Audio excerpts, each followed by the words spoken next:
The Double Shadow. My name is Farpatron, among those who have known me in Poseidones, but even I, the last and most forward pupil of the wise avictes, know not the name of that which I am fated to become ere tomorrow. Therefore, by the ebbing silver lamps, in my master's marble house above the loud, ever-ravening sea, I write this tale with a hasty hand, scrawling in ink of wizard virtue on the grey, priceless, antique parchment of dragons. And having written, I shall enclose the pages in a sealed cylinder of orichalcum, and shall cast the cylinder from a high window into the sea, lest that which I am doomed to become should haply destroy the writing.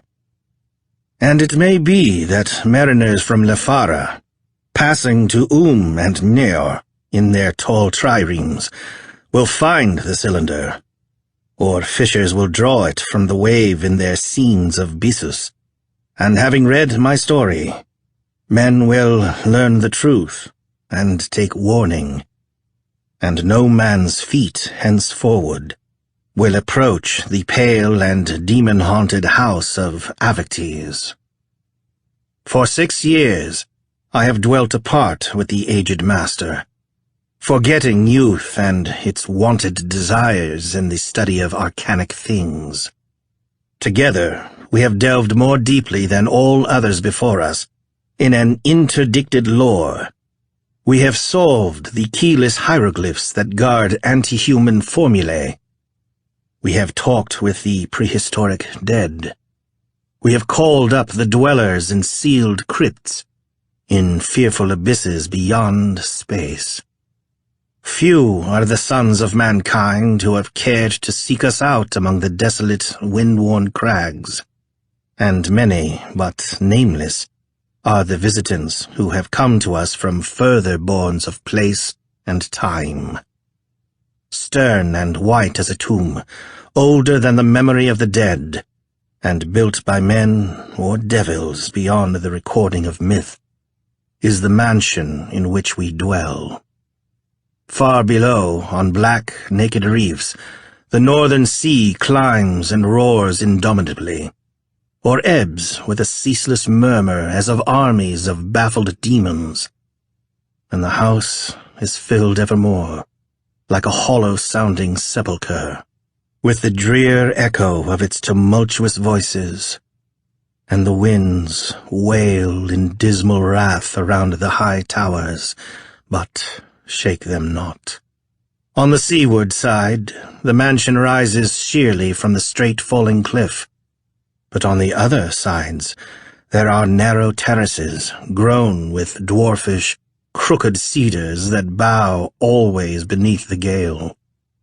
Giant marble monsters guard the landward portals, and huge marble women ward the straight porticos above the sea, and mighty statues and mummies stand everywhere in the chambers and along the halls.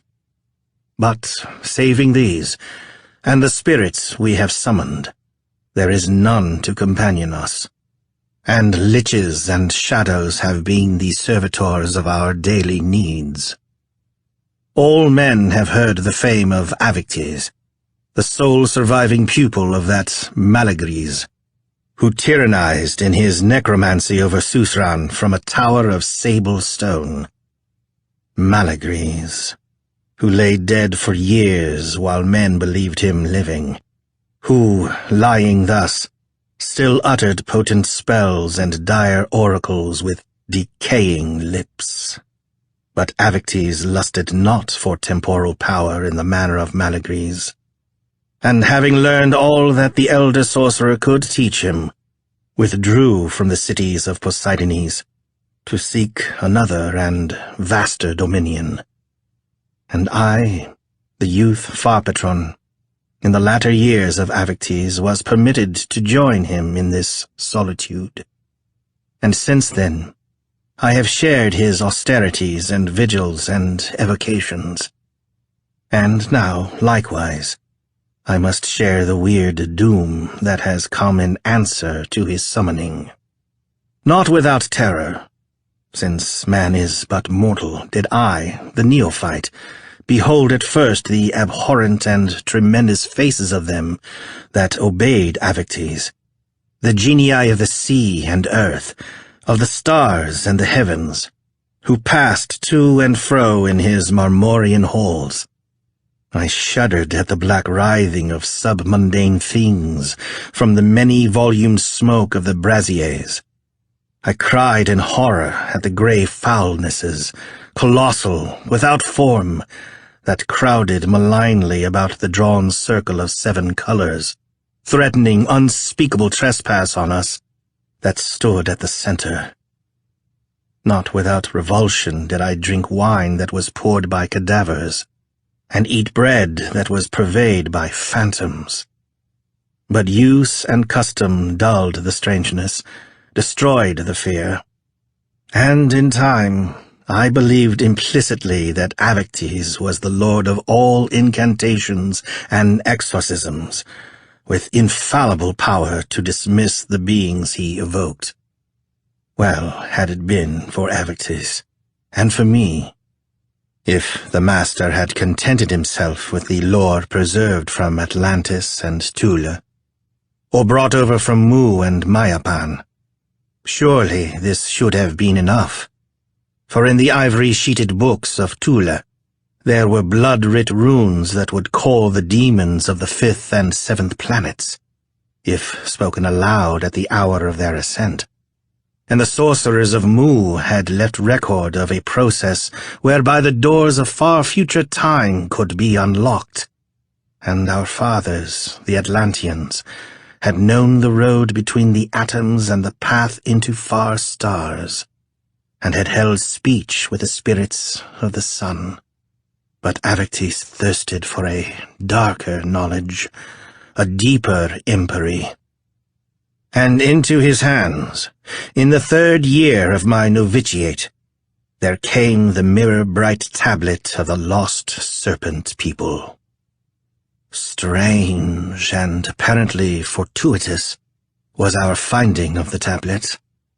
At certain hours, when the tide had fallen from the steep rocks, we were wont to descend by cavern-hidden stairs to a cliff-walled crescent beach behind the promontory on which stood the house of Avictes. There, on the dun-wet sands, beyond the foamy tongues of the surf, would lie the worn and curious driftage of alien shores, and trove that hurricanes had cast up from unsounded deeps. And there we had found the purple and sanguine volutes of great shells and rude lumps of ambergris, and white flowers of perpetually blooming coral, and once the barbaric idol of green brass that had been the figurehead of a galley from far hyperboreal isles. There had been a great storm, such as must have riven the sea to its nethermost profound.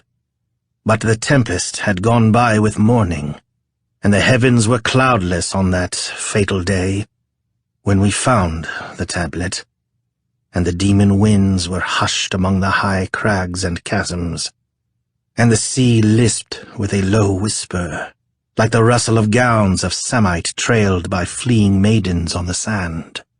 And just beyond the ebbing wave, in a tangle of russet seaweed, we beheld a thing that glittered with blinding sun-like brilliance, and running forward, I plucked it from the rack before the waves' return, and bore it to Avictes. The tablet was wrought of some nameless metal, like never-rusting iron, but heavier. It had the form of a triangle, and was broader at the widest than a man's heart.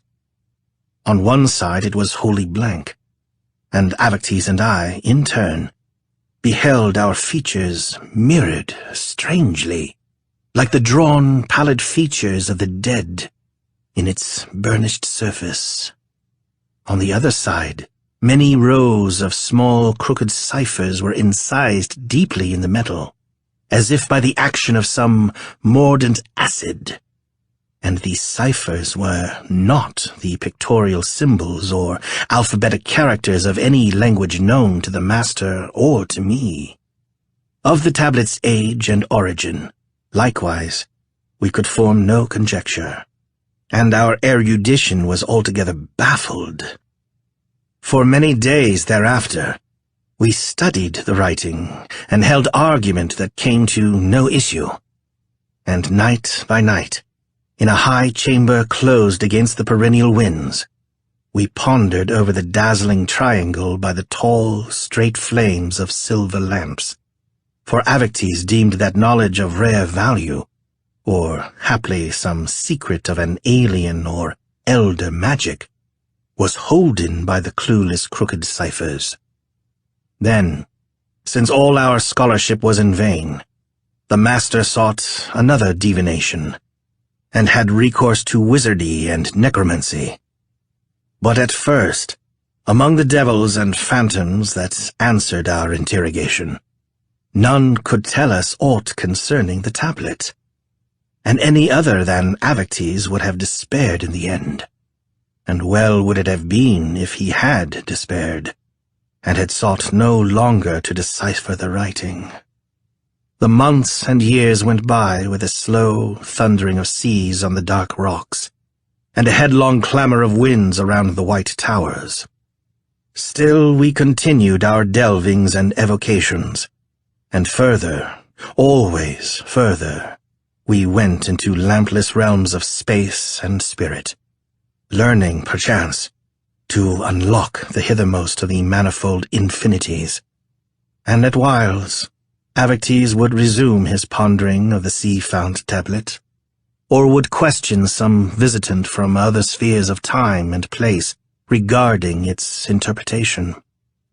At last, by the use of a chance formula, in idle experiment, he summoned up the dim, tenuous ghost of a sorcerer from prehistoric years, and the ghost, in a thin whisper of uncouth, forgotten speech, informed us that the letters on the tablet were those of a language of the serpent men, whose primordial continent had sunk eons before the lifting of Hyperborea from the ooze. But the ghost could tell us naught of their significance, for even in his time the serpent people had become a dubious legend, and their deep, anti-human lore and sorcery were things irretrievable by man.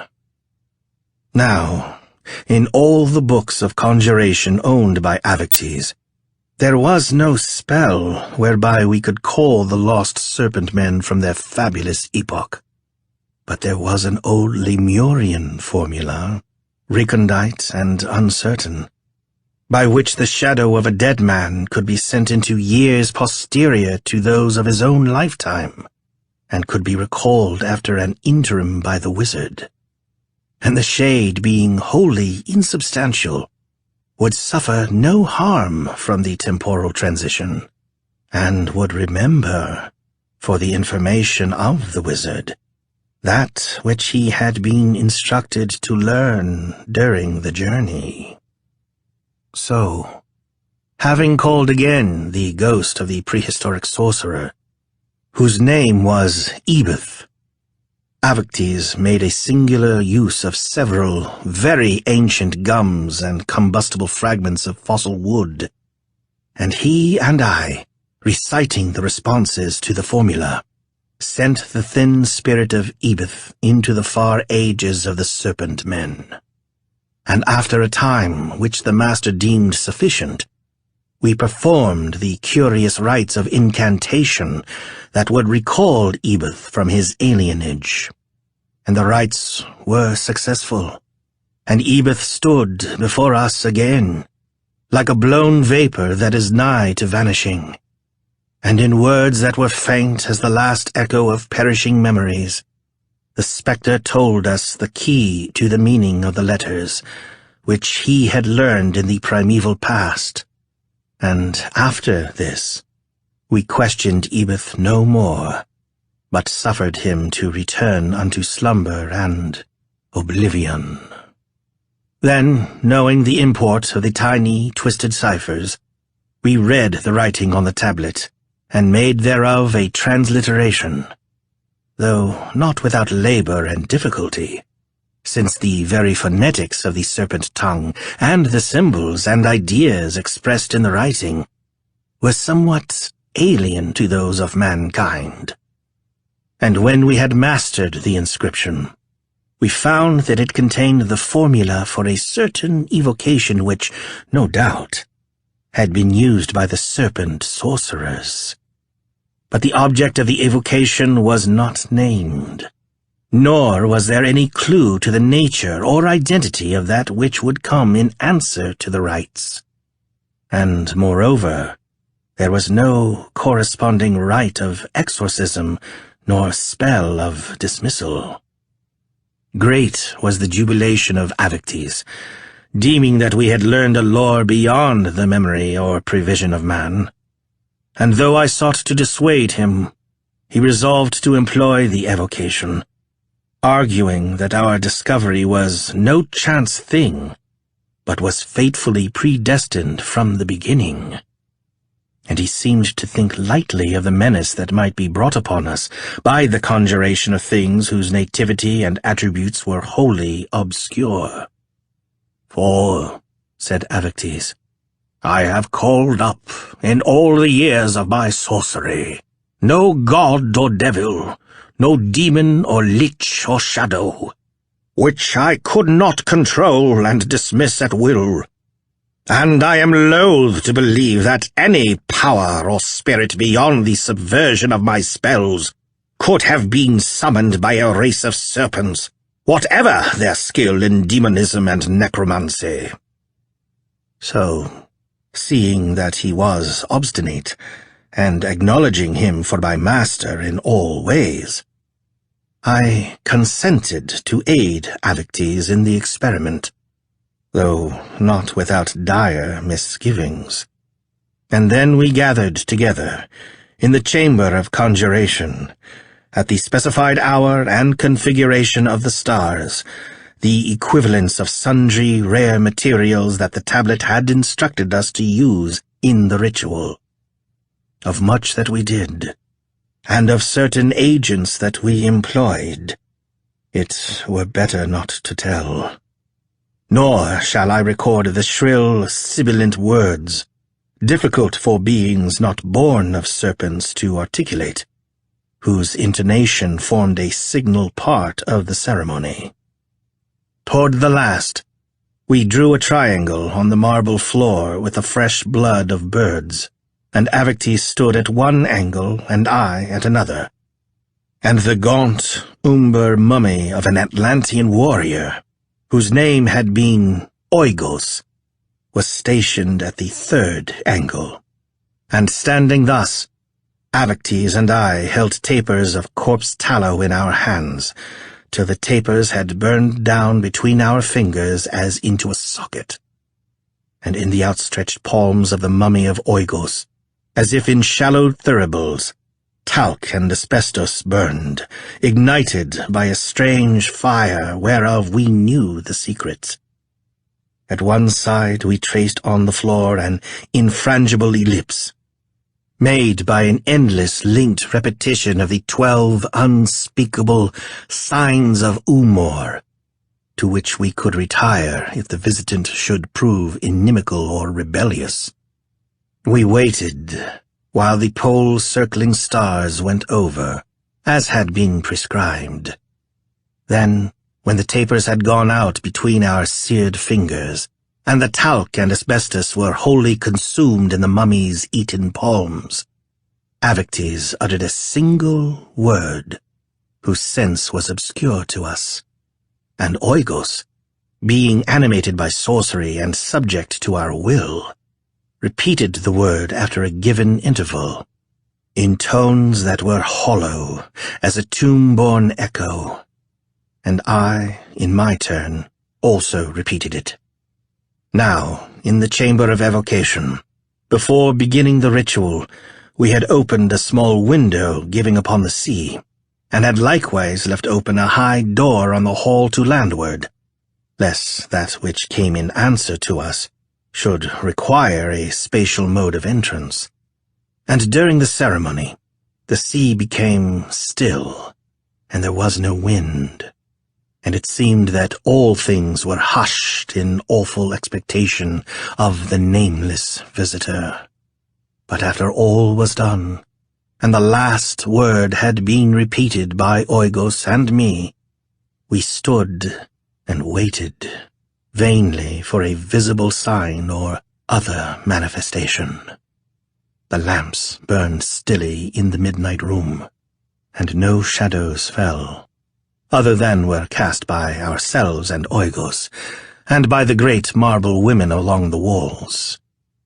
And in the magic mirrors we had placed cunningly to reflect those that were otherwise unseen, we beheld no breath or trace of any image. At this, after a reasonable interim, Avictes was sorely disappointed, deeming that the evocation had failed of its purpose, and I, having the same thought, was secretly relieved. And we questioned the mummy of Oigos, to learn if he had perceived in the room, with such senses as are peculiar to the dead, the sure token of doubtful proof of a presence undescried by us the living. And the mummy gave a necromantic answer, saying that there was nothing. "Verily," said Avictes, "it were useless to wait longer. For surely in some way we have misunderstood the purport of the writing, or have failed to duplicate the matters used in the evocation, or the correct intonement of the words. Or it may be that in the lapse of so many eons, the thing that was formerly wont to respond has long ceased to exist, or has altered in its attributes so that the spell is now void and valueless." To this I assented readily, hoping that the matter was at an end. So, after erasing the blood-marked triangle and the sacred ellipse of the linked signs of Umor, and after dismissing Oigos to his wonted place among the other mummies, we retired to sleep. And in the days that followed, we resumed our habitual studies, but made no mention to each other of the strange triangular tablet or the vain formula.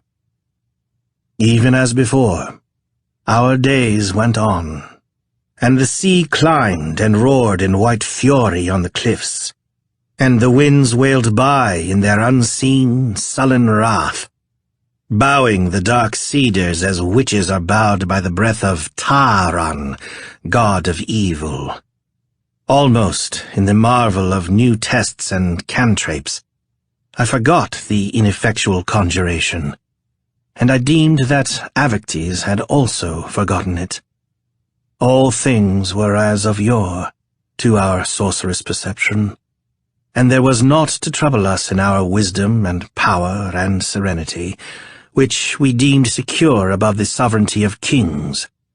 Reading the horoscopic stars, we found no future ill in their aspect, nor was any shadow of bale foreshown to us through geomancy, or other modes of divination such as we employed. And our familiars, though grisly and dreadful to mortal gaze, were wholly obedient to us the masters. Then, on a clear summer afternoon, we walked, as was often our custom, on the marble terrace behind the house. In robes of ocean purple, we paced among the windy trees with their blown, crooked shadows. And there, following us as we went to and fro, I saw the blue shadow of Avictes, and my own shadow on the marble. And between them, an adumbration that was not wrought by any of the cedars. And I was greatly startled, but spoke not of the matter to Avictes, and observed the unknown shadow with covert care. I saw that it followed closely the shadow of avictes, keeping ever the same distance, and it fluttered not in the wind, but moved with a flowing as of some heavy, thick, putrescent liquid. And its color was not blue, nor purple, nor black, nor any other hue to which man's eyes are habituated, but a hue as of some unearthly purulence, and its form was altogether monstrous, having a squat head and a long, undulant body, without similitude to beast or devil. Avictes heeded not the shadow, and still I feared to speak, though I thought it an ill thing for the master to be companioned thus. And I moved closer to him, in order to detect by touch or other perception the invisible presence that had cast the adumbration. But the air was void to sunward of the shadow, and I found nothing opposite the sun, nor in any oblique direction, though I searched closely, knowing that certain beings cast their shadows thus. After a while, at the customary hour, we returned by the coiling stairs and monster-flanked portals into the high house, and I saw that the strange adumbration moved ever behind the shadow of avictes, falling horrible and unbroken on the steps, and passing clearly separate and distinct amid the long umbrages of the towering monsters. And in the dim halls beyond the sun, where shadows should not have been, I beheld with terror the distorted loathly blot, having a pestilent, unnameable hue that followed avictes as if in lieu of his own extinguished shadow. And all that day, everywhere that we went, at the table served by spectres, or in the mummy-warded room of volumes and books, the thing pursued avictes, clinging to him even as leprosy to the leper.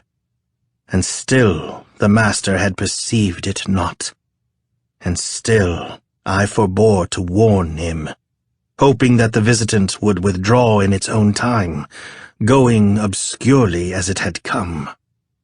But at midnight, when we sat together by the silver lamps, pondering the blood-red runes of Hyperborea, I saw that the shadow had drawn closer to the shadow of avictes, towering behind his chair on the wall between the huge sculptured women and the mummies. And the thing was a streaming ooze of charnel pollution, a foulness beyond the black leprosies of hell. And I could bear it no more, and I cried out in my fear and loathing, and informed the master of its presence. Beholding now the shadow, Avictes considered it closely and in silence, and there was neither fear nor awe nor abhorrence in the deep, graven wrinkles of his visage. And he said to me at last, "This thing is a mystery beyond my lore, but never in all the practice of my art has any shadow come to me unbidden. And since all others of our evocations have found answer ere this, I must deem that the shadow is a veritable entity, or the sign of an entity, which has come in belated response to the formula of the serpent sorcerers, which we thought powerless and void. And I think it well that we should now repair to the chamber of conjuration, and interrogate the shadow in such manner as we may, to inquire its nativity and purpose." We went forthwith into the chamber of conjuration, and made such preparations as were both necessary and possible. And when we were prepared to question it, the unknown shadow had drawn closer still to the shadow of avictes, so that the clear space between the two was no wider than the thickness of a necromancer's rod. Now, in all ways that were feasible, we interrogated the shadow, speaking through our own lips and the lips of mummies and statues. But there was no determinable answer, and calling certain of the devils and phantoms that were our familiars, we made question through the mouths of these, but without result. And all the while, our magic mirrors were void of any reflection of a presence that might have cast the shadow. And they that had been our spokesmen could detect nothing in the room. And there was no spell, it seemed, that had power upon the visitant. So avictes became troubled, and drawing on the floor with blood and ashes the ellipse of Umor, wherein no demon nor spirit may intrude, he retired to its center. But still within the ellipse, like a flowing taint of liquid corruption, the shadow followed his shadow, and the space between the two was no wider than the thickness of a wizard's pen. Now, on the face of Avictes, horror had graven new wrinkles, and his brow was beaded with a deathly sweat. For he knew, even as I, that this was a thing beyond all laws, and foreboding naught but disaster and evil. And he cried to me in a shaken voice and said, "I have no knowledge of this thing, nor its intention toward me, and no power to stay its progress. Go forth and leave me now, for I would not that any man should witness the defeat of my sorcery, and the doom that may follow thereupon. Also, it were well to depart while there is time, lest you too should become the quarry of the shadow, and be compelled to share its menace." Though terror had fastened upon my inmost soul, I was loath to leave Avictes, but I had sworn to obey his will at all times and in every respect, and moreover I knew myself doubly powerless against the adumbration, since Avictes himself was impotent. So, bidding him farewell, I went forth with trembling limbs from the haunted chamber, and peering back from the threshold, I saw that the alien umbrage, creeping like a noisome blotch on the floor, had touched the shadow of Avictes, and at that moment the master shrieked aloud like one in nightmare, and his face was no longer the face of Avictes, but was contorted and convulsed like that of some helpless madman who wrestles with an unseen incubus. And I looked no more, but fled along the dim outer hall, and through the high portals giving upon the terrace. A red moon, ominous and gibbous, had declined above the terrace, and the crags and the shadows of the cedars were elongated in the moon, and they wavered in the gale like the blown cloaks of enchanters. And stooping against the gale, I fled across the terrace toward the outer stairs that led to a steep path in the riven waste of rocks and chasms behind Avictes' house. I neared the terrace edge, running with the speed of fear, but I could not reach the topmost outer stair, for at every step the marble flowed beneath me, fleeing like a pale horizon before the seeker. And though I raced and panted without pause, I could draw no nearer to the terrace edge. At length I desisted, seeing that an unknown spell had altered the very space about the house of Avictes, so that none could escape therefrom to landward. So, resigning myself in despair to whatever might befall, I returned toward the house, and climbing the white stairs in the low, level beams of the crag-caught moon, I saw a figure that awaited me in the portals, and I knew by the trailing robe of sea purple, but by no other token, that the figure was Avictes. For the face was no longer in its entirety the face of man, but was become a loathly, fluid amalgam of human features with a thing not to be identified on earth. The transfiguration was ghastlier than death or the changes of decay. And the face was already hued with the nameless, corrupt and purulent color of the strange shadow, and had taken on, in respect to its outlines, a partial likeness to the squat profile of the shadow.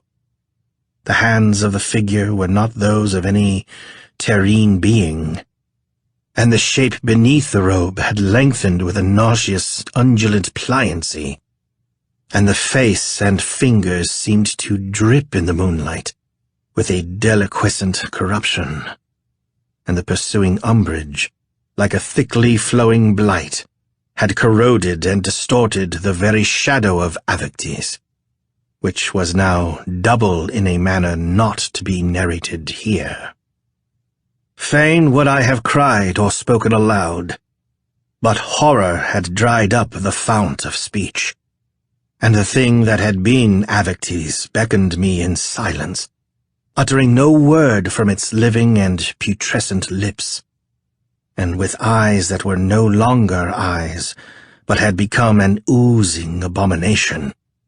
It peered steadily upon me, and it clutched my shoulder closely with the soft leprosy of its fingers, and led me, half-swooning with revulsion, along the hall, and into that room where the mummy of Oigos, who had assisted us in the threefold incantation of the serpent men, was stationed with several of his fellows. By the lamps which illumined the chamber, burning with pale, still, perpetual flames, I saw that the mummies stood erect along the wall in their exanimate repose, each in his wonted place, with his tall shadow beside him. But the great, gaunt shadow of Oigos on the marble wall was companioned by an adumbration similar in all respects to the evil thing that had followed the master and was now incorporate with him. I remembered that Oigos had performed his share of the ritual, and had repeated an unknown stated word in turn after avictes. And so I knew that the horror had come to Oigos in turn, and would wreak itself upon the dead even as on the living. For the foul, anonymous thing that we had called in our presumption could manifest itself to mortal ken in no other way than this.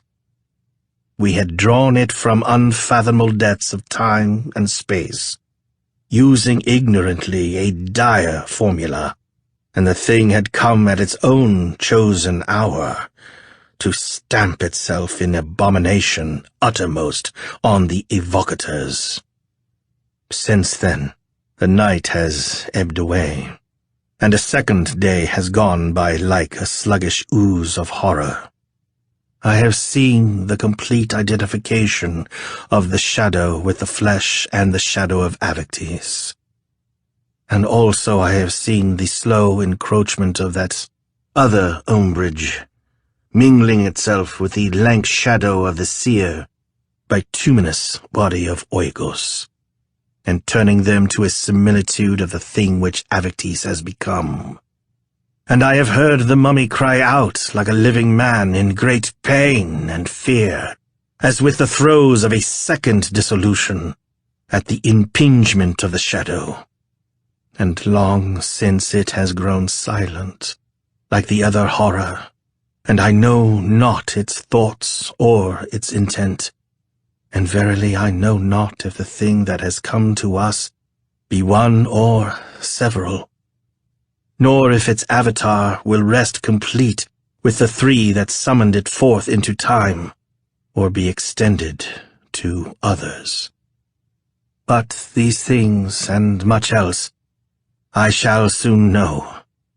For now, in turn, there is a shadow that follows mine, drawing ever closer. The air congeals and curdles with an unseen fear, and they that were our familiars have fled from the mansion, and the great marble women seem to tremble where they stand along the walls. But the horror that was avictes and the second horror that was Oikos have left me not, and neither do they tremble. And with eyes that are not eyes, they seem to brood and watch, waiting till I too shall become as they. And their stillness is more terrible than if they had rended me limb from limb. And there are strange voices in the wind, and alien roarings upon the sea, and the walls quiver like a thin veil in the black breath of remote abysses. So, knowing that the time is brief, I have shut myself in the room of volumes and books, and have written this account. And I have taken the bright triangular tablet, whose solution was our undoing, and have cast it from the window into the sea, hoping that none will find it after us. And now I must make an end, and enclose this writing in the sealed cylinder of orichalcum, and fling it forth to drift upon the wave. For the space between my shadow and the shadow of the horror is straitened momently, and the space is no wider than the thickness of a wizard's pen.